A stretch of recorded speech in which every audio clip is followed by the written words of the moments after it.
তো চাওক এইটো ভিডিঅ'ত আপোনালোকক মই দেখাম কি 41 পৰা 50ৰ স্কোৱাৰলৈকে মানে 41 স্কোৱাৰ বা 50 স্কোৱাৰলৈকে কেনেকৈ আমি কেলকুলেট কৰিম তো how to remember the square from 41 to 50 আৰু এইটো কি হয় বহুত ইজি ট্ৰিক হ'ব ঠিক আছে তো প্ৰথমত আপোনালোকে জানি ল'ব ইয়াৰ ষ্টাৰ্টিং নাম্বাৰটো কিমানৰ পৰা আহিব আৰু এণ্ডিং নাম্বাৰটো ক'ত হ'ব সেইটোতো জানিব লাগিব পৰীক্ষাত যেতিয়া কুৱেশ্যন এটা আহিব আমি ষ্টাৰ্টিং নাম্বাৰটো এইখিনিৰ পৰা এইখিনি ৰেঞ্জৰ ভিতৰত এইটোৰ ভিতৰত আছে তেনেকৈতো মনত ৰাখিব কিবা এটা লাগিব তো ষ্টাৰ্টিং ক'ৰ পৰা হ'ব চাই লওক তো 41 স্কোৱাৰ তো 41 স্কোৱাৰৰ প্ৰথম নম্বৰটো কিমান থাকে 4 হয় প্ৰথম নামটো 4 তো এনেই 4টো স্কোৱাৰ কৰিলে কিমান 16 হয় তো এইটো 4 স্কোৱাৰ কৰিলে 16 হ'ব তো এই 16টো কি হ'ব এই প্ৰথম 41 স্কোৱাৰৰ প্ৰথম দুটা ডিজিট 16ৰ পৰা আৰম্ভণি হ'ব সেইটো কথা কৈছোঁ ঠিক আছে 16ৰ পৰা আৰম্ভণি হ'ব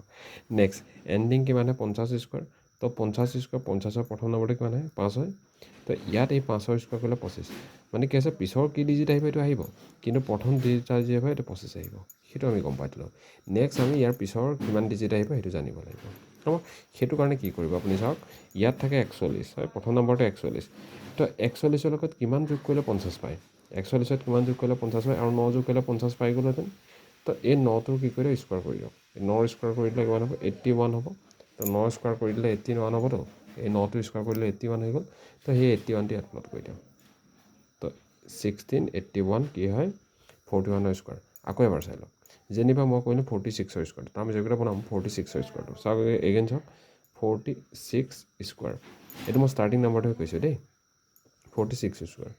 এতিয়া ইয়াৰ পিছৰ ডিজিটকেইটা একবাৰ চাই লওঁ ঠিক আছে পিছৰ ডিজিটকেইটা চাই 6 স্কোৱাৰ ইয়াৰ এই 6 লগত কিমান যোগ কৰিলে আপোনাৰ কিমান হ'ব 50 পাব পাৰি তো 6 লগত আৰু মানে 46ৰ লগত আৰু 4 যোগ কৰিলে 50 হৈ গ'লহেঁতেন তো এই পিছৰ ডিজিটকেইটাৰ কাৰণে ইয়াৰ এই 4টোৰ স্কোৱাৰ কৰি দিয়ক এই 4টো স্কোৱাৰ কৰি দিয়ক কিমান হ'ব 16 মানে 46 স্কোৱাৰৰ শেষৰ ডিজিটকেইটা কিমান হ'ব 16 হ'ব প্ৰথম ডিজিটকেইটা আকৌ এনেকৈ চাই ল'ম ঠিক আছে এটা বুজি পালানে কি কৈ আছোঁ এটা প্ৰথম ডিজিটকেইটা ডাইৰেক্টলি কৰিম চাওক এইটো 16 আছে ইয়াত ছেকেণ্ড ডিজিট 17 এইটো 18 এইটো 19 এইটো 20